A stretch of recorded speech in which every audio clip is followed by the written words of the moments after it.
Hello, everybody, and welcome to the LeanTossup Call of Duty League podcast. We are here. Major one happened a couple of weeks ago, actually. Yeah, it was like 3 weeks ago now, wasn't it? Yeah, it was like 3 weeks ago. Major happened. The Super Bowl also happened, but that's not particularly relevant to our podcast today. But yeah, the Major happened, and we are moving on to Major 2. I am joined always by my co-host, CDLMetrics. How are you doing tonight? I'm doing well. Yeah, it feels like it's been 2 months since we've last watched COD, but it's only been a few weeks. But yeah, excited to jump into Major 2. It's nuts to think that we're already 25% done with the season, but here we are. There's a ton to talk about today in terms of team changes and meta changes and all this stuff. So we'll dive into that later and get to the matches this weekend. For sure.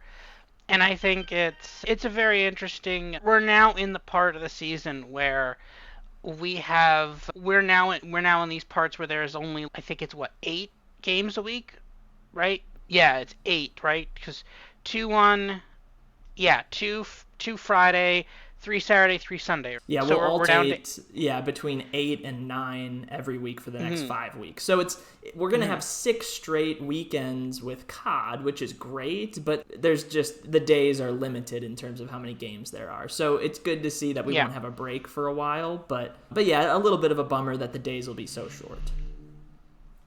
And that is unfortunate, and I think we've never had a weekend with only 8 games, I don't think. So I'm excited. I'm not excited. I want to see what this weekend feels like. I feel like it's not going to feel that great, but we'll have to see. Moving on, news of the week. So this is obviously the Major 1 bracket. Toronto Ultra winning, finally overcoming the one obstacle that has been in their path for many years, called the Atlanta phase. They won Major 1 4-1 in the finals. Again, the first best of 7, but guess what? That didn't matter at all because it was all done in 5. So it's actually really good for me because my model takes the web scraping data, and before I watched the final obviously, and I won Ultra 1. And I was good. I was like, before I scraped the data, I was like, okay, I have to go back in and update it to be able to handle games 6 and 7. But then I realized, oh, it's just 5, so it's done. I don't have to worry about that. Just pull the data, we're good. But yeah, no, pretty interesting tournament. My takeaway is and we talked about this before the tournament, and I think it still has to be the story after the tournament. There is such clearly a delineation between the top 4, maybe even just top 3 teams, and literally everybody else. In the last couple of weeks now, okay, there's been the Super Bowl and stuff, but I find myself random team makes team change. I don't particularly care. It's okay, cool, good to note and stuff, but is replacing Illy really gonna do this? Is that really gonna get you to be a top 3 team? No. It is. Everything now is just a battle for fourth, for fifth, for sixth, right? And it's such a weird position we find ourselves in when it's just other teams just literally can't compete with the top 3 teams. What's your takeaway from this? Yeah, totally agree. And I think there's even really big gaps between single teams. If you were to ask me right now who is in the S tier of teams, it's only Toronto. I don't think Atlanta's in there. I don't think anyone else is in there. I think Toronto, despite their one hiccup against Boston back in December, they dominate hardpoint. That just continued through the entire tournament. They're now, according to my numbers, the best search team in the game. They just win by, it seems, 3 or 4 rounds every time. And their control is good. It's not average, it's above average. And that's all you need it to be. So they are really scary.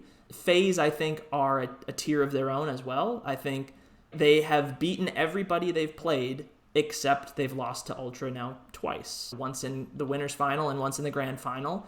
And those games weren't really that close. They had some close maps in the grand final, but ultimately it's a 7-2 map count.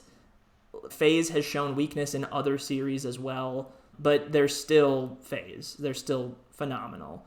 And then I would maybe even put Optic in a tier by themselves in tier 3. Maybe New York gets thrown in there. They had a really poor showing at the major, so I don't know. I like Optic more than New York moving forward. And then after that, yeah, it's a crapshoot, whoever you want in 4th, 5th, 6th. And I think this will be a trend going forward into Major 2, Major 3, Major 4. The top 3 spots or at least the top two. I expect Toronto and Atlanta to be there, like every week. I think third and fourth can get weird, like in Major One. Minnesota Rocker ended up in fourth place. Good for them. But that could be a revolving door all year. So, interested to see how the team changes play out because I don't expect any of these teams to make drastic improvements or get much worse than they have been. I think they're all just fighting for those last like 5 spots for champs at this point. It'll get interesting, and we'll try to figure out which of those which of those bottom teams are actually decent and which are not. But right now, it's really tough to call with all of those teams. Yeah, yeah, agreed. You have this slide here. What's your argument here is talking about how the placement can be fluky and the seating matters a lot. So you go Yeah. ahead and mm, So this is something that's been on my mind for a while, like years at this point. And I think people don't realize just how weird major placements are and how much they swing the standings and prize payouts and all this stuff. And I totally get like land points need to be worth more. Like I totally get that argument, but it really does shift things when an average team like Minnesota Rocker, I would call them average, have one good weekend like last weekend. And what's even weirder is just the nature of the tournaments that we play. They're double elimination, but depending on when you win and when you lose, that determines a lot, right? So I just laid out 3 examples with real life application for teams that can go 2-2 in a tournament. There's 3 different ways you can go 2-2. You can go win, lose, and if you do that, you're in third place, assuming that you start in the winner's bracket, right? You win once, you win twice, you're already in the or in the winner's final. If you lose out, you're third place. Minnesota Rocker did that last year at Major 5. And in that major, they had a 6 and 8 map count.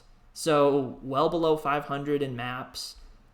Like they somehow got to third place. That can happen. A lot of that was determined by who they played. If I remember correctly, they won their round 1 matchup. In round 2, it looked like they were going to play Optic Texas, who was the 1 seed, and they lost to Florida Mutineers just because that's what they did. So Minnesota got a really favorable round 2 matchup to get them into the winner's final, and then they lost to some really good teams. The second example is if a team goes win-loss, that'll get you 4th place. That's exactly what this Minnesota Rocker team just did. Yeah, they were able to beat New York in round 1, then lose, then get 1 back in loser's bracket, and then lose again to Optics. It's the same 2-2 record, but it's 4th place, and it's $30,000 less dollars, and it's 15 less CDL points. And then lastly, you could go lose right away, win your next 2, and then lose, and that would get you 5th, 6th, which at this tournament, Seattle did that. LA Gorillas did that. You can see their map counts there. And last year, Minnesota Rocker did that in Major 4, and they had an 8 and 8 map count. So it's interesting to see that thousands and thousands of dollars can be determined by who you end up playing, if you get a favorable matchup, and just are you hot that weekend? Can you get through and get some early wins? So just an interesting nugget to share. I just think a lot of people will see, oh, Rocker finished 4th. They were really good last weekend. When in reality, I don't think there's a lot that separates Rocker from Seattle, from LAG, from Boston. To me, they are still in that group. They just happen to get a good placement this past weekend. That's my soapbox yeah. on that, but I just think it's important to share. No, and I agree with this, right? In the other case, we'll pick out the 2 kind of extreme examples here. Major World War II Major 5, 2-2 record, win loss. They get 60 CDL points, $60,000. And then this year, basically this week, they got, or well, a couple weeks ago, loss, win, loss. That's 2-2. That's good for 5th through 6th place. That's 30 CDL points, right? And when we talk about how this CDL is, or no, yeah, oh no, that's LAG. Sorry, okay, but okay, similar kind of thing.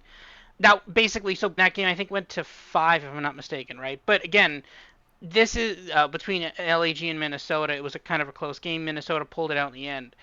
But you're having a massive discrepancy here based on the order of which games you win, right? And I think that's a problem for the CDL. It's not going to be fixed this year. But this is one of the reasons why the whole, oh, only the top 8 points teams go to champs is such a dumb system on this. Because it is complete, in a lot of ways, it is determined exactly by, oh, okay, you won the first 2 rounds, therefore you're going to get more points. But if you lost the first round, but then won the next 2 rounds, you're not going to get anywhere near the same amount of points, right? You may have actually been a better team, but because you lost the first round, which to be fair, it depends on where you're seated in the winners bracket. If you're the 8th seed, now it's a little better this year, but still not perfect, right? Because if you finish in the 8th seed, you're playing as the 1 seed. Now, depending on which games they played, the true 1 seed, the best team, could actually be the 2 seed, maybe even the 3 seed. If they randomly lost a match, they could actually be a lower seed than, and the other team just had a bunch of easy games. They could be the 1 seed, right? The 8th seed could actually have an advantage over having the 5th or the 6th seed, right? There's a lot of pieces where it's like there's a lot of weird kind of quirks to the system, and it's not completely fair and balanced. And it's not going to fix it this year. Maybe next year it might have some, there might be some fixes to some of this stuff, but we're still probably, we need to have a completely different system in which points, maybe points exist, but they're only good for seeding it. They're only good for seeding at champs, or which groups you're placed in. Not, okay, your seeding determines whether or not you're even going to champs or not, right? I think that's what we need to work on. But yeah, there is some weird kind of quirks to the system here. Next up here, we have a new map set. Hardpoint Rio is in, Terminal is out. I've actually not seen Rio yet. I'll just finish this and I'll hear if I know you've been playing the game. I haven't had a chance to play it yet. I'll let you talk in a second about that. But then Search and Destroy Rio is also in and Skid Row is out. There were testing 2 other maps. I think it was like Departure and something else, but they didn't have enough time to test them before the rule set locked for Major 3, which means that maybe we'll see them for Major 2, maybe we'll see them for Major 3. I'd be excited because I think we see way too much of certain maps. But what are your thoughts on Rio? Is this a good map? Have you played this or not? I have not played it in ranked play, but I have played pubs like when it first came out, and my initial reaction was it's a really good map. Like it looks nice, the layout is nice. It at first glance plays well. So to see it replace Terminal and Hardpoint, I think is a good thing for viewers and for the CDL pros that are actually playing, because Terminal Hardpoint is a bit of a snooze fest. Now, they did adjust the spawns and the hills on Terminal and a bunch of other Hardpoint maps. I think in early January that was. But apparently Terminal still did not play well enough for it to stay in. So Rio is in, Terminal out. I like it. We'll see how that plays out. But if you remember Terminal, it was one side of the map had 4 of the 5 hard points. So it was just don't push too hard if you have those spawns. Just keep chipping away and hold your money hills and you're fine.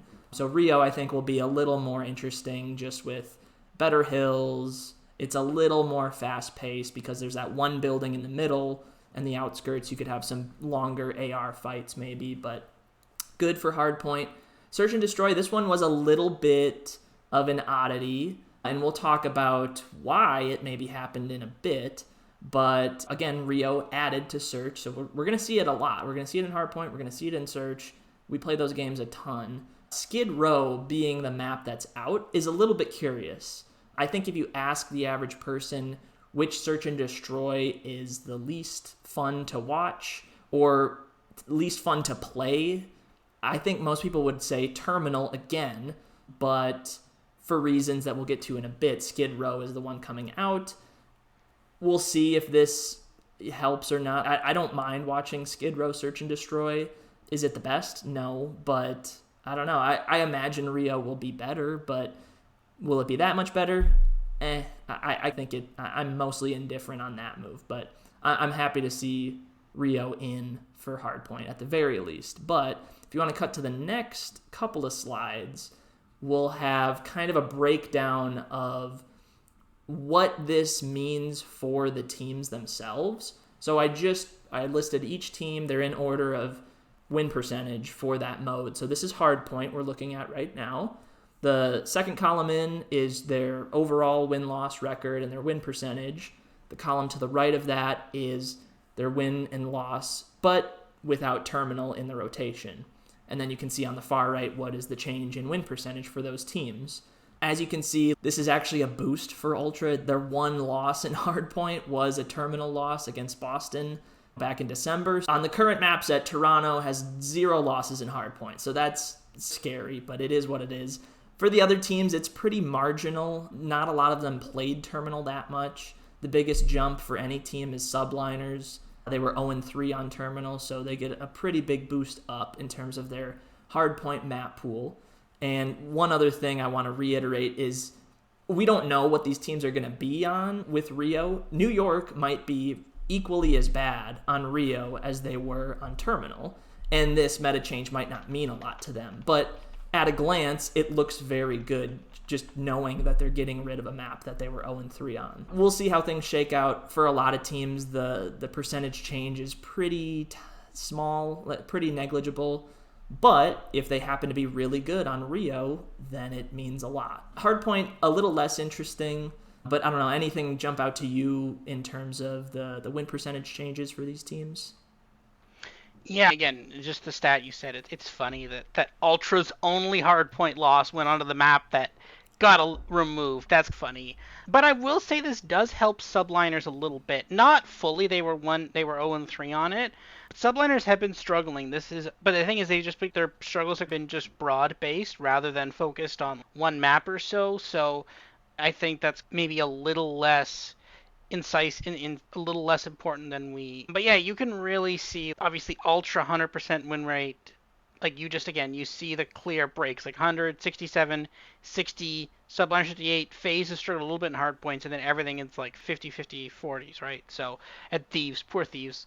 This was one of their 12 losses, another one in 11. But yeah, this seems to have minimal impact, but it does seem to help Ultra and Subliners there. Moving on, this is the same Skid Row, same graph for Skid Row. Again, S&D win-loss rate, S&D without Skid Row. This one's actually the opposite because this one kind of hurts Ultra more. This was 4 of Ultra's wins and no losses. So Ultra was 4-0 on Skid Row. That is gone, so they are a significantly worse S&D team without Skid Row. But it actually benefits Legion a little bit. Yeah, it's not they were 5-6-7, now they're 5-4. Okay, that was 3 of their losses, but 1 of their wins. Helps a couple other teams, Thieves and stuff like that. What are your thoughts on the replacement of Skid Row with Rio? Yeah, to me, this is more clear that every team except Toronto got together when they were like, okay, yeah, Rio needs to come in for Search and Destroy. Should we get rid of Terminal? And it's, no, we should get rid of Skid Row because Toronto are by far the best on that map. You see there's 3 teams, Optic, Gorillas, Breach, all at the bottom, that have not even played a Skid Row Search and Destroy, so that suggests that they don't like it. They don't want to play it. And if you look at every other team's change in win percentage, if you just remove that map, a lot of them, almost all of them, go up. So I think this was more of just like a consolidated effort of the teams to go, okay, Rio is in, let's take out Skid Row. Skid Row doesn't play well. Terminal also doesn't play well, but maybe this will help us catch Toronto if we can get rid of Skid Row. We saw on Twitter, Scrap was pretty upset that Terminal was still in and they removed Skid Row, but such is life when almost the entire league votes to do that. So yeah, interested to see if Toronto are still the number 1 search team, even with Skid Row removed now, but I bet they'll be a good Rio S&D team. But yeah, this was interesting because it's the league saying, hey, we got to catch Toronto, and this is one way I think we could close the gap at least. Don't think it works that way, but we'll see. It's worth a shot, so we'll see. But I think Toronto will just adjust and play other hard points or search and destroys. And the other thing too is that we have no Toronto could be like, hey, we really Rio, right? They could like that map too, right? Still a lot to be determined here in the next couple of weeks. We've got major meta changes coming. Hardpoint new spawns and hills for Invasion, Karachi, and Subbase. Obviously, there were new hills for Terminal, but that got removed. Trophy system, it will not target cruise missiles, right? So no longer you're bringing out a cruise missile on someone, trophy's not going to stop that anymore, so good luck. Health regenerates quicker, now 5 seconds for full regen, used to be 7.7 seconds, so people are going to be even harder to kill. NCW Nerf, ADS, and STF shoot to fire. Times to slow or sprint to fire times now slower. Aiming idle sway improved. This mostly affects M and K. Mouse, That's mouse and keyboard. That one is very, won't really affect anything, but it's still a decent change coming into the meta. Yeah, anything from mhm. this list jump out to you, Robert? No, I just do think that the trophy system cruise missile thing is probably actually the biggest one here. You could say the hardpoint spawns, okay, but those kind of affect both teams equally. The trophy systems now for the cruise missile, you're now really okay. You get that cruise missile. Okay, now that's a team on some hills, on some maps. That's a team wipe now, and like now that has even bigger impacts now. So now it's okay. You get that cruise missile. That's a hill, right? Like that could be a free break on a hill potentially. So I think that's gonna have the bigger impact of all this, right? So we'll see. Yeah, totally agree. I Roster think changes. Oh, Oh, go sorry. ahead. Just to go on trophy systems real quick, I totally agree. I also think maybe the gap in hardpoint teams, like the best hardpoint teams, will be even better now that they have this, right? If you are good enough to get those kill streaks consistently, those are going to come into effect a lot more, and maybe that gap between the best team and the worst team in hardpoint will just continue to grow. So, probably good for Toronto Ultra, all things considered. Hmm. Roster changes incoming. So there's some that are weird. Like for example, Breezy was signed, Illy out question mark. Yeah, that was my take on it too. Apparently he's out, but it's unclear. There hasn't been an official announcement, so that's weird. Miami, Eric Boom in, Journey out. Vegas Legion, Geo in question mark, Standy out. Standy's out, but we're not sure exactly who's in. I think right. Some of these teams have not been really announcing a lot of this stuff. Boston Breach, ASIM in, Capsule out. This is actually really cool. I like this. ASIM was one of the players that I thought should have been in the Pro League. He wasn't at first, at least, because he was like, I'm going to go to Challengers, prove myself, come back up, and sure enough, there he is. Shout out to him. He's definitely one of my favorite players. And LA Thieves, Kremp and Nasty in, Cammy and Joe Deceives out. This one is interesting. I think of all of them, this is the most interesting one, specifically Nasty. Nasty was a really good player back on London Royal Ravens way back in World War II. Or no, yeah, was it called World War II or what Vanguard. was it called? Vanguard, Vanguard. yes. It was World War II, but Vanguard, yes. He was really good on that team with Afro, who he's now teaming back up with again, so that's good. But unfortunately, he just got dropped randomly for the entire Modern Warfare 2 season, but now he's back, so that's pretty good. Kremp was a player on, I believe, Boston last year. Not the greatest, not bad though. Cammy, I think, we were at the point where Cammy was very clearly somewhat of an issue. He's been an issue the last couple of teams. I wasn't the biggest fan. We talked about the pickup of him before. I was like, okay, it's not bad, but it's not great. And now this seems to be the end for Cammy. And then Joe Deceives as well. One of the better players. I believe he was on. No, he was on LAG last year. Again, I like the initial team construction, but it's good that they're making changes. They're like, okay, hardpoint is not working. Why isn't hardpoint working right? Okay, we need to make these changes, right? I think of all of them, Thieves might have the biggest impact because I think the team was like almost there, but they just really struggled in hardpoint. I think Nasty and Thing will definitely fix the hardpoint problem. I think this makes them a very competitive team now. What are your thoughts on this? Yeah, I understand most of them. Miami, I get they signed 5 guys right away when they announced their organization, and the debate like throughout the offseason was like which 4 are they going to start out of those 5? Unfortunately, Eric Boom was left on the bench. But with the struggle that we saw at the major, it made sense that they might consider switching him into the roster. So we'll get a look with him and the other 3 guys on the lineup. We'll see if they'll improve or not. I think they're a good team regardless. If it's Journey, if it's Eric Boom, yeah, I think you could switch any of those guys in, and they're a good team. I just think they had one bad weekend and unfortunately finished with 0 CDL points. I think they'll bounce back somewhat. Vegas stands out because I guess Standy just is not a good teammate. He has hopped around the league so much over the last several years. He puts up solid numbers. His teams do all right. But at the end of the day, he just gets cut a lot or benched a lot. The Geo in, I left a question mark there because it's not confirmed. Like Vegas hasn't announced that yet. They have announced Standy's departure, but we still don't know who is in. The rumor is it's Gio. It very likely will be him, who is coming from Challengers, has not been in the Pro League yet, so we'll see how he can do in a debut. Breach, I kind of thought they might stick with what they had. Just looking at my numbers, like all throughout Major 1, they were pretty high on Breach despite losing a lot of series. And right after the Major, which was a disappointment, obviously, Breach started in lower bracket and just lost immediately. Put up a good fight, but ultimately 0-1, that'll get you 12th place. But after the Major, Zed, one of their coaches, was streaming, I believe, and said that they don't expect to make any changes moving forward. And I saw that and was like, okay, good. I think this team could figure it out. But I think at the end of the day, they saw ASIM win a Challengers Cup and said, this guy can do what Capsule does and maybe more. Like, he's just more experienced. Maybe he gels better with the veterans that are Slasher and Priesta. And we know Snoopy is good and can hold his own. So I like the move for Breach. At the end of the day, I wouldn't have been mad if they didn't make it, but it makes sense. LA Thieves had to do something, and switching out 2 of their players makes sense. They were just horrible in hardpoint. If you can't win hardpoint, you're really limiting yourself in how good you can be. So, yeah, it makes sense that they're doing half their team out for Kremp and Nasty. Kremp, who, played on Boston last year, very good. I shouldn't say very good, but looked good in a small sample size toward the end of the year. I think they'll be better.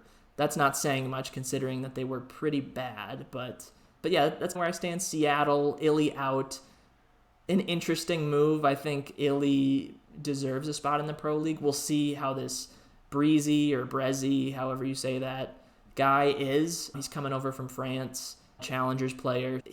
I have no idea about him. Is he better than Illy? Is he not? We will find out. But yeah, I think some roster changes that overall made sense at the end of the day. Yeah, agreed.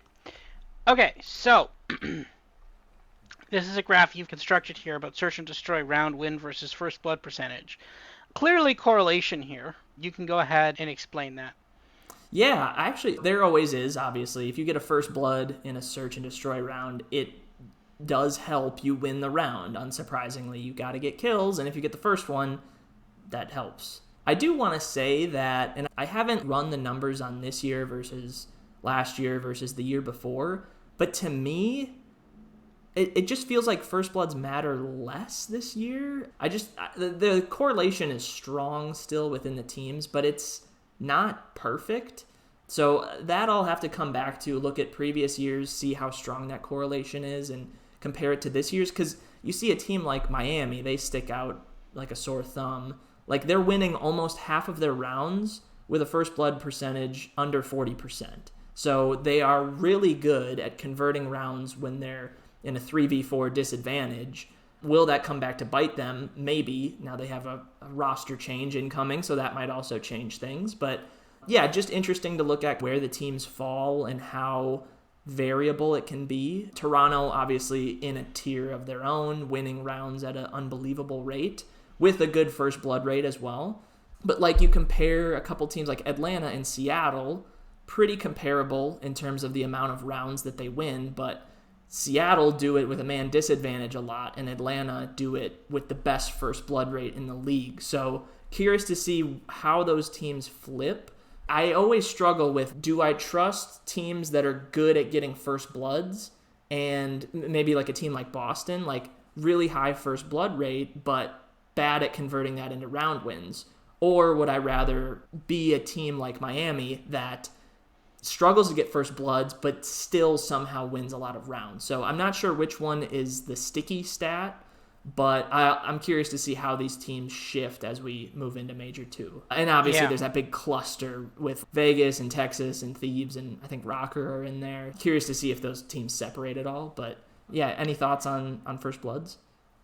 Yeah, I think this is, and we'll see in the next couple of weeks, but I feel like this could be like a positive, like there could be some positive and negative regression happening on the future in this graph. So I feel, and again, assuming that generally first bloods are correlated with win rate, we should see some positive regression out of Boston and LAG. They should probably move closer to this part of the graph. But then we also see some negative correlation from Miami as they trend backwards towards this part of the graph. And the thing is, it's weird because Miami is one of these teams where it's like they're on off. Like they were like bad at first. Oh no, yeah, they were like okay, then good, then bad, then good, then bad, then really good in the major. Oh no, sorry, they were good, then they were just like okay, they were just completely done in the major. What are we going to see now? What is causing this kind of insane variance? And it's just literally okay, we're good today, and then okay, we're going to be bad next week, right? It's just the thing is, I almost wonder if that's one of the reasons why the round win percentage is so big, is being biased by those really big weeks, those weeks that were really good. I tend to think Miami is maybe not, but you can make the argument both ways, right? You can make the argument that oh, okay, it was their first time on land, right? Maybe a second time on land, but it's a very weird mix of things. I don't know. I think Here's it's go my ahead. overarching theory with this, and I struggle because I look at this kind of graph every year to try to identify which teams I think will get better at search.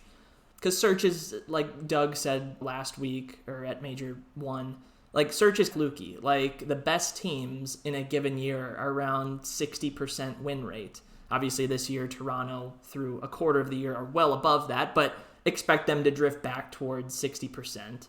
I at first I would see these graphs and I would do what you did initially was look at Boston, right? They are good at converting first bloods. I think they'll continue to do that, and if they continue to do that, the round wins should come. This year, because this graph is a little less correlated than it usually is, in my opinion, and tell me if this makes sense.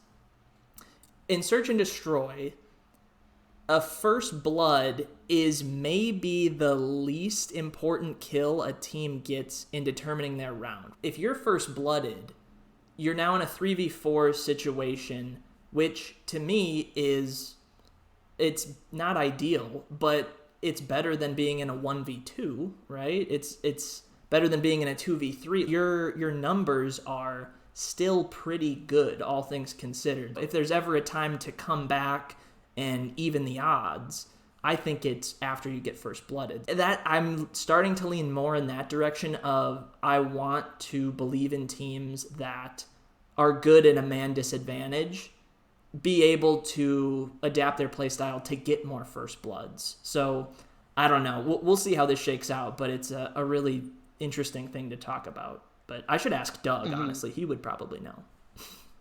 Yeah, for sure. Okay, so this is now Major 2 qualifiers, expected wins pre-week 1. You did this. I didn't do it for this time. Maybe I'll do it for next time. I think the reason I didn't do it this time is because there was no win totals market on Bet365. That's literally the only reason. If not, I probably would have done this as well. But next time, I'll do it for next time.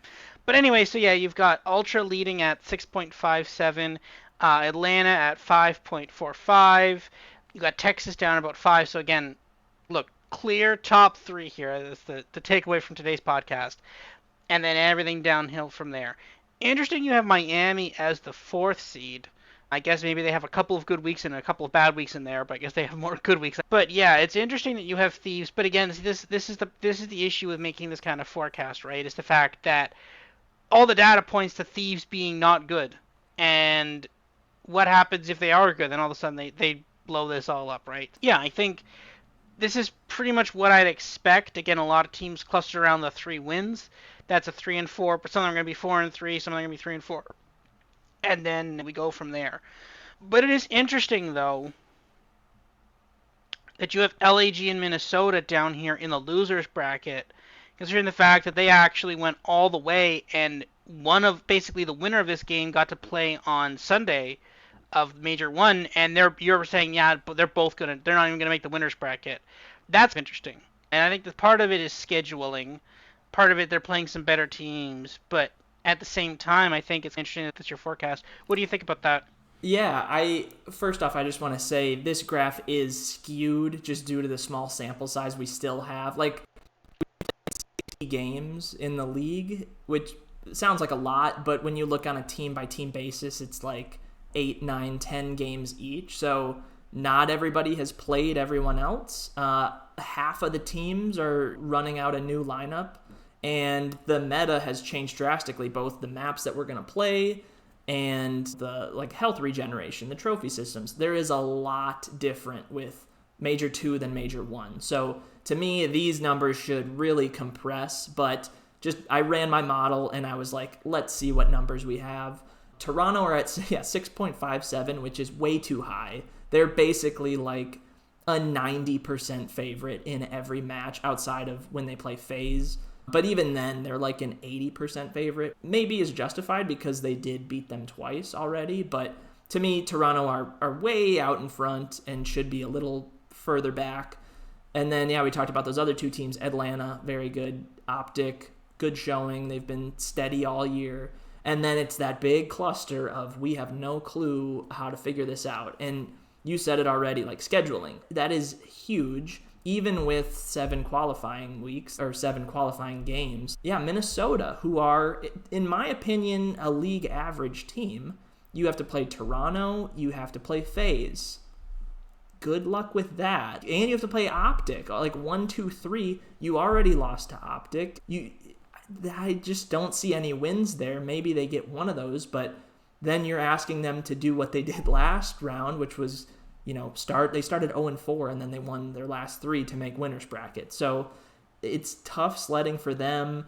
LA Thieves, like, they're way down there, obviously in 12th, but like the team could be drastically improved, and that is great. But I think it doesn't matter because they play Optic, they play FaZe, they play Ultra, they play Rocker. That's 1, 2, 3, 4. They play Miami. They were a 4 seed. They play Vegas as well. There's nothing easy outside of maybe LA Gorillas, but they always lose to them. It's tough. Scheduling matters a lot still, even with 7 games. But I do think this total graph should be compressed, and I think at the end of the day we'll see that in the placements. Yeah, agreed. Okay, race to 1580 update, and there has been a tightening here. So despite Ultra winning, you were a very big beneficiary of Optic right here. They completely offset my pick of subliners, and Black is... What is the Black team? Thieves. Okay, yeah, that makes sense. It's completely offset those picks as well. I think this is... One of these is Surge, one of these is Miami. Those are doing pretty well. And literally the lead is just LAG not being bad. G being better than Carolina, which is funny because that was the last pick. I said I'll go with LAG. Currently, now again, it's very tight. We're still a while away. I think that maybe have we miscalculated or not on the No, race no, we're right on. So you're at It is 400, okay. I'm at 390. So if you add those up, you're at 790 times 4, you get 1580. Or All right, we double 1580, whatever that would be. So we have the right number, thankfully. But yeah, I just thought it was weird. I thought for sure you would still have the lead, and you do. And I did think it would shrink just knowing that Toronto won. But thankfully, yeah, I had FaZe, Optic, Rocker go 2, 3, 4, and that was enough. Yeah, New York losing 0-2 was a big one. So I still would rather have your team than my team just because, like we said before, majors are fluky, placements are odd sometimes. The fact that you have Ultra, I think, is key, and I expect subliners to bounce back quite nicely. But yeah, it's really close. It is really close. This is going to be something to watch. This is going to go down to the wire. Beating the market Major 1 results. Yeah, look away if there is some bad stuff here. Anything on Miami lost, I believe? Yes. Miami got crushed 0-3, but Ultra dominated Seattle, so that was kind of nice. I picked up those wins. You had the win of Rocker versus Subliners, I think, right? That was your win, and Doug, unfortunately, no wins. You and Doug both picked it to win a map against Atlanta. That did not work, unfortunately. They should have probably, but they didn't. That was sad, too. Match preview. So we're going to go on to this week's games. First match, Friday, 1 of 2. Miami versus Toronto. Toronto, a massive minus 1,200 favorite on the money line. Minus 2.5 plus 125. Minus 47.5 spread in the hard point. 1.5 spread in the search and destroy. And then 1.5 spread in the control. And we're now doing a new thing. So this is actually plugging in both of our models' data in here. LeanTossup is in black. CDLMetrics is in gray, and then the other color, the blue or the Seattle color, sorry, the Ultra or Seattle color, that's the market itself. I'm on market with Miami money line. My model weirdly likes Miami in map 3. Yours likes it better than the market as well. I don't know exactly why we're such huge favorites of Miami's control. But yeah, we don't like Toronto minus 2.5. My model really doesn't like Toronto minus 2.5 here. Again, Toronto is still pretty strongly favored to win. I think we have about 15-ish% there, give or take. But yeah, the models are like, no, it's Toronto is not sweeping here. What are your thoughts on this? Yeah, the couple things stick out here. Obviously, yeah, Heretics and Control, we both like quite a bit. We both think it's about a 50-50 against Toronto. And like I said earlier, like Toronto are a ridiculously good team, in part because they're good at the modes we play the most, which are Hardpoint and Search. Their Control is the one mode that is a little iffy, but it really doesn't matter in the grand scheme of things if you're so good at everything else. And Miami has been solid in just about every mode this year. So, yeah, to me, there is a slight misprice on Heretics. I think there is some value there in the Control. Now they are sending out a new lineup this weekend. It could be a better lineup. It could be worse. And the one thing to remember is Control is the mode that is not really changing at all going into Major 2. Obviously, the trophy system thing and the health regeneration thing, those will play a role in the game, but we don't have any new maps. We don't have any new control zones or anything else. It's the same exact map set, same layout exactly. To me, that is maybe the most predictable game mode moving forward. I hesitate to say that because we don't play it that much, small sample size on that. But yeah, Miami map 3 looks all right. Toronto map 2, we both see some value on with our models. I would back off on that a little bit, just knowing that Skid Row is out. Obviously, Toronto True, were yeah. 4-0 on that map. To me, Toronto in Search could take a hit in these qualifier games. I still think they should be pretty big favorites in that, but to me, I want to see it first before I do anything. Yeah, for me, it's Miami map 3, I think. Other than that, pass. I think Toronto probably get it done 3-1, which they do a lot. So that's not saying much. But yeah, Ultra should be good. Yeah, I agree with that. That's a good point. Maybe they actually are making adjustments for the loss of Skid Row there, making cause like maybe the market actually did that, so that might be why. Moving on to the second match on Friday, Carolina versus the Subliners. Subliners a minus 700 favorite. I think maybe not necessarily well earned, but we'll talk about that in a second. Subliners are technically 2.5. The spread is the sweep, but it's heavily juiced towards Carolina to avoid the sweep. Map 1 plus 35.5. Map 2 plus 1.5 on the Ravens. And then map 3 plus 1.5 minus 120. So basically win by 2 there. And we have a little bit of varying numbers here. So we both see a lot of value on Carolina map 1. I've got Carolina as favorite in map 1. You also have Carolina as favorite in map 1 as well. We both hate Carolina map 2 compared to the betting markets, and then we do not like Carolina map 3. But then at this point, then this is where, okay, if we're back to a hard point in map 3, that's where Carolina can force us to a game 5, right? But then they are not good at things. So, what are your takes on this? We both seem to not like New York Subliners minus 2.5.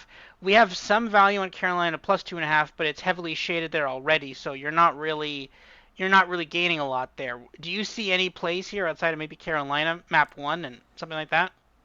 Yeah, that's it for me. It's Carolina map 1. I will say it's maybe not as big of an edge as it looks like on this graph, just based on the map set changing.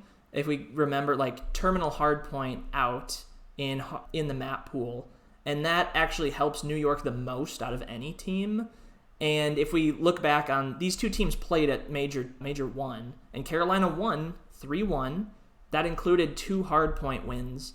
One of those was terminal. So just keep that in mind. The other one was really close. Carolina did win it, but just know that with terminal now out, New York don't even have to veto that. They can veto something else. Carolina, to me, yeah, according to my model, about a 60% favorite. Based on the map set changing, I would maybe make that closer to a 50-50. But even still, the market says Carolina will win like 30% of the time. And to me, I think Carolina is decent in hardpoint. New York are okay. Both teams are, I think, around league average in hardpoint. To me, that makes sense that they would split map 1 and map 4. So hopefully Carolina get the preferable map in map 1 and can cash that, whatever it was, plus 225. So that's where I'm looking. The only hesitation is the map set, but yeah, New York, I guess map 2 we see some value on, but that's already very heavily juiced. I think that's a pass for me, but yeah. Yeah, agreed. Moving on to Saturday's matches now, we've got Boston versus Carolina. Boston minus 225 on the money line, minus 1.5 plus 110. 6.5 point favorite in the hard point. That is a very close hard point. Map 2 minus 1.5 plus 120, so basically very close to an even search and destroy. And then just a minus 188 favorite in the control.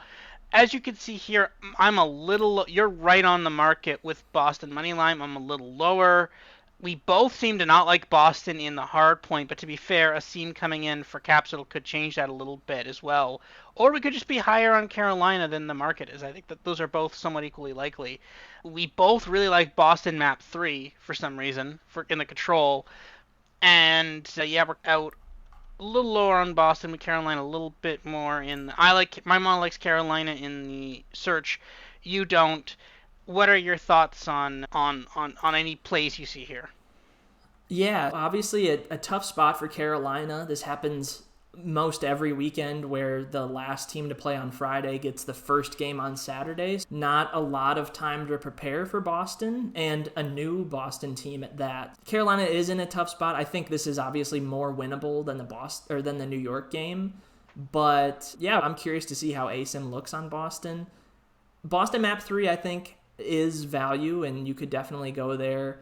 I wouldn't. The money line I'm right on with. The minus 1.5 I don't love just because Boston's biggest weakness is hard point. And to take a minus 1.5, you got to win one at least, if not two. I'm not, excuse me, I'm only looking at Boston control here. We talked about Carolina in hard point against New York. I think you obviously could play that again, just thinking like, yeah, Carolina are maybe league average. Boston are hovering around that. Why not Carolina? But yeah, this one, less interested in this just because Carolina have that quick turnaround. For me, Boston, map 3 or pass. Yeah, I think that's the right play. Maybe leaving this map alone, maybe leaving some games alone and some matches alone is not a bad idea sometimes. Moving on to Saturday match 2, FaZe versus Miami. FaZe, massive favorites. Actually, weirdly, bigger favorites than Ultra. I believe that's still true on Bet365. Yes, it is. They're actually currently bigger favorites than Ultra. Map, yeah, so they're bigger favorites, but on the spreads are similar. Slightly less favorites in Hardpoint. Bigger favorites in Search, weirdly, and then minus 1.5 there in the Control. My model does something really weird with this. You're a little lower than the betting markets, but my model only thinks FaZe has a 50% chance of winning. Now, there's reasons for that, though. The reason being that my model really seems to hate FaZe and Search and Destroy. Absurdly low Search and Destroy numbers. I'm not sure what's up with that. I think it's because the model doesn't like Ultra and Search and Destroy, and Ultra beat them twice in Search and Destroy handily. I think that's what the problem is, but I'm not sure. But then my model's pretty much on bang on with map 1 and map 3. So I don't hate Miami plus 2.5. My model does seem to like that a little bit, but I think you just play. You could play maybe Miami spread here. You're getting plus 2.5, minus 163 though. The hard point spread isn't necessarily bad, but again, Miami's one of those teams where I just don't necessarily want to play either full on or against this team, right? Do you see any value here at all or not? I think Miami map 1, if anything. We know FaZe had a really good hardpoint record for a while. We talked about it with Doug, but a lot of those wins were really close, like within 20 points, 25 points. And I talked about it at the time. I think when FaZe run into Ultra, they will struggle. Ultra just look so much better in hardpoint, and that did come true at the major. Now the hardpoint meta is changing drastically, right? We're getting rid of a map, we're adding in a new map that we have not seen yet. A lot of the hills and the spawns are changing, so maybe it helps FaZe. I don't know. We'll see. But the uncertainty leads me to the underdog, which I think is already valuable. Obviously, lineup change for Miami. There's a lot of moving pieces in these series, but to me, Miami to compete in map 1, maybe win outright, I think makes a lot of sense.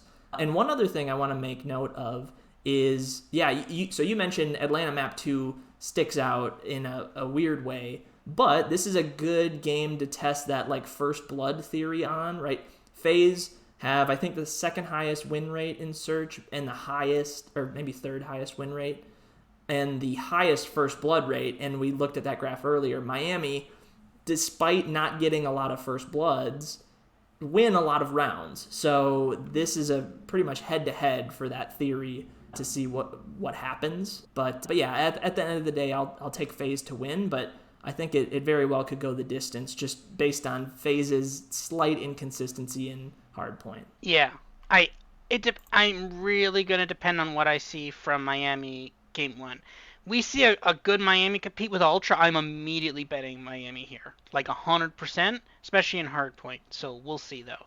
Next up, Subliners versus Surge. Subliners minus 500 money line, minus 1.5, minus 188, 36.5 point favorite in the hardpoint, 1.5 round favorites in the search, and 1.5 round favorites in the control. Moving on here, my model weirdly likes Seattle here. You somewhat like Seattle too. Let me just go back to the money line. Yeah, your model would definitely favor Surge money line compared to the betting markets here.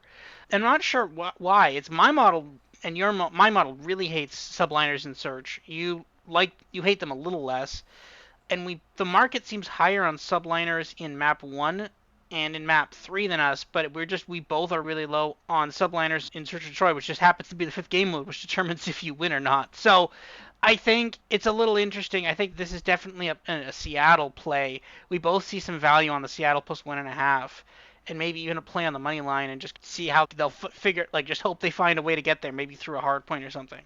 Do you have any thoughts on this? Are you agreeing with the model? Yeah, Seattle map 2, I think, is a really good move for a lot of reasons. I think Seattle, just as is, are a better search team, should be favored against New York, and they're not at all. The one thing that gives me worry is Illy out. Presumably, Illy will be benched for Breezy, however you say his name, and maybe that affects their search and destroy success. But if we remember the search and destroy map, Skid Row getting removed, that is a boost for Seattle, and it hurts New York a little bit, just in terms of how the win percentage change shakes out. We don't know how Rio will play if these teams decide to play it, but again, to me, Seattle should be a 50-50 at least, and they are not in map 2. So that's where I lean. If you want to go money line or plus 1.5, that's okay. Just knowing that the hardpoint meta is way different, and maybe Seattle just get it done through a hard point and a search and maybe scratch out a control, something like that. But yeah, for me, it's Seattle or nothing. New York stock dropped a lot just based on what they did at Major 1. Yeah, I got to go with Seattle and search and destroy here for sure. Yeah, agree with that. Second last match here, LAG versus Legion here. LAG is small favorite on the money line, which is a little perplexing, but Legion is doing a team change, so you never know. LAG minus 1.5 plus 162. Map 1, 10.5 point favorites in the hard point. 1.5 round underdogs actually in map 2, and then 1.5 round favorites, but it's in map 3, but it's juiced to the Legion taking it to a map 5 there. I like this is dueling models here. I like LEG, you like Legion here, or at least your models do. I like LEG map 2. You're on market. We both are fading LEG in the hard point, but we're both basically on market in map 3. Which model do you think is right? Do you think my model's more right, or your model's more right in this match? Yeah, it's tricky to call, obviously, with the team change coming through for Vegas, so I think the correct answer is somewhere in between, but that's boring. So I'll say my model is better, Robert. But in all honesty, yeah, no, this one it's tricky. It's not a match that I love either way. Vegas map 1, I think, maybe has value. To me, Vegas grayed out as a better hardpoint team despite not having as good of a record as LAG, just based on the fact that Vegas keep it pretty close a lot of the time, and they've played really tough hardpoint teams throughout the year so far.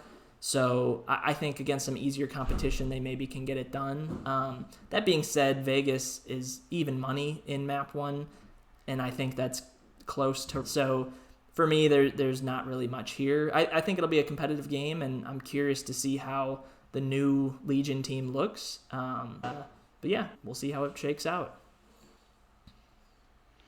Yeah, sounds good. Moving on to the last match of the weekend, Toronto versus Minnesota. Toronto minus 800, Rocker plus 450, Toronto minus 2.5 plus 150, Toronto minus 39.5 on the spread in the map 1 spread. Toronto minus 1.5 map 2, and Toronto minus 1.5 map 3. This one is interesting. My model is slightly lower on Ultra. I definitely don't like the Ultra minus 2.5 here. I really seem to like Rocker in the hard point, which is very confusing to me, but I don't know. I really like Ultra in the S&D though, and then but again, to be fair, with Skid Row being removed, you have to call that into question a little bit. And then my model seems to like Minnesota in map 3. Again, I still have Ultra favored in all these maps and modes, but it is weird that my model seems to not Ultra as much. And your model is actually pretty high on your model is pretty high on Ultra actually. You're pretty low on Rocker. Yeah. Yeah, your Yeah, model is really low on Rocker. it's a little too high on Ultra. My model basically says Ultra can do no wrong. They're just going to win every game they play. And that obviously won't happen. And there's a lot of change coming to the meta that I think will hurt Ultra. They'll still be fine, but maybe they lose a couple more maps here and there. Maybe they drop an extra series or two on the way to the major. But yeah, again, Toronto map 2 sticks out to us as value. But again, no Skid Row. I would pass on that for now. And then I don't really like much else. My model sees value on Toronto map 1. If anything, you would do the minus 39.5 or whatever it would be. But again, the hardpoint meta is changing a lot as well as the search meta. So we'll see how it shakes out. Again, fully expect Toronto to win. Probably a 3-1. Rocker are a decent team, but every time we've seen them match up against one of the elite teams, Optic, FaZe, whoever, they don't win. They can beat up on some teams underneath them, but I just think they're a step below Toronto. Yeah, this one's just a pass for me. Obviously, I'm rooting for Rocker because that is my team, but yeah, I don't think they're going to win this one. Yeah, it'd be an interesting game though. And again, for our model's sake, I'd like to see which ones, if it's true or not, if my model is right on Rocker or if my model should be a lot lower on Rocker. Moving on, last game of the weekend, the real last game of the weekend, Thieves versus Optic. Optic minus 350, minus 1.5 on the spread, 38.5 point favorites in the hard point, because of course they should be, minus 1.5 round favorites in the search, and 1.5 round favorites in the control. Thieves versus Optic. You have my model likes Thieves. You like Optic. Again, we're split decision on this one. I think my model weirdly kept dragging its feet with Optic through the entire major. And I think the reason is because Optic was just so underwhelming in basically the lead up games that those games kept dragging its average down. And I think my model is weirdly good. It likes Thieves in things that are not search and destroy and not hardpoint, right? It likes them in search and destroy, it likes them in control. But you just kind of like Optic across the board here. What are your thoughts on this? Do you see anything that's playable here or not? No. Despite the model being strongly in favor of Optic, the LA Thieves team change is a really big wild card here, and I think they will get better with the team change just because they were so bad before. So like you see my model says LA Thieves have like a 10% chance to win map 1. Like that is too low. It should be a little higher. The one place I'd look is like LA Thieves map 3. But again, I think Thieves should be slight favorites. I think it's close to a 50-50 in control. That meta in control is not changing, but what is changing is Thieves have a very different roster. So to me, that's enough to just back me off completely. and just hope that this is a good series, right? Most years we would look at this last game on Sunday, Thieves versus Optic, and be like, oh my goodness, this should be good. I don't know about that this year just based on where Thieves are, but hopefully the new lineup can make things interesting.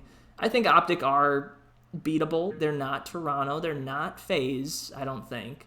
But yeah, the real question is, does this new lineup for Thieves look halfway decent? And if they do, then they very well could make this a long series and maybe even win. But they got to improve in hardpoint at the very least. Yeah. Yeah, I agree with that. This is going to be the big test for Thieves. Okay, you're up against one of the top teams in the league. How do you do it? How do you do against that? Be in the market and combine model plays. This is our picks for the week. I'm going with LEG moneyline against Vegas on, I believe it's Sunday. You've got subliner. I've got Surge plus 1.5 versus subliners, and then I've got Ravens plus 1.5 against the subliners as well. I'm on the full subliners fade this week. You also have similar themes. You want Surge map 2 against subliners, and then for your third pick, you want Carolina, that juicier money line against subliners map 1, and then you like Miami versus Toronto on control. Yeah, we're both trying to get out of the holes this week. It's funny, our number one pick is like massively under, but like our 2 3 pick are basically even. But just don't bet our one picks. Don't bet these. I'm just kidding. Don't worry. Hey, all gambling within moderation is okay. But the more important thing here is our combined model play. So we're finally able to do this now. We have enough data points. Friday, both models like Miami map 3, Toronto map 2, Carolina map 1 slash money line slash 2.5. So we definitely are finding some value on Carolina versus subliners, and then also subliners map 2. So as much as we like Carolina to cover the spread and be competitive in the series, we do not like them in Search and Destroy. On Sunday, we've got Boston in the control, Carolina in the hard point against, I believe they're playing Boston in the hard point, that's right. Miami moneyline slash plus 2.5. We both like Miami there against FaZe. We think that's a bit mispriced. And then we like Seattle moneyline slash 1.5 slash map 2. So basically we like Seattle to keep it competitive with subliners as well. Sunday we have Vegas Legion moneyline map 1, Vegas map 1, Toronto map 2, Minnesota map 3, and then Thieves map 3 there against Optic. Yeah. Anything else you want to add to that, or? Just, we've mentioned it before, but the Toronto map 2s are a little scary. I would maybe steer clear of those, but just wanted to list them here because our models both liked them. And yeah, it's I guess a very anti-New York week for us, so we'll see how that plays out. Yeah. Watch, they'll just Hydra will pull it out, and they'll prove us all wrong. But they have not been impressive so far this year, right? It's been a very kind of down year so far for subliners. Next pod, we will be back next week, next Thursday. We were recording this on Tuesday because Wednesday is Valentine's Day. So we are recording this. We'll be back for Thursday. We're going to record next Wednesday. So we will see you guys next week with week 2 of 4 for Major 2. And we'll see you guys then. See you later, everybody.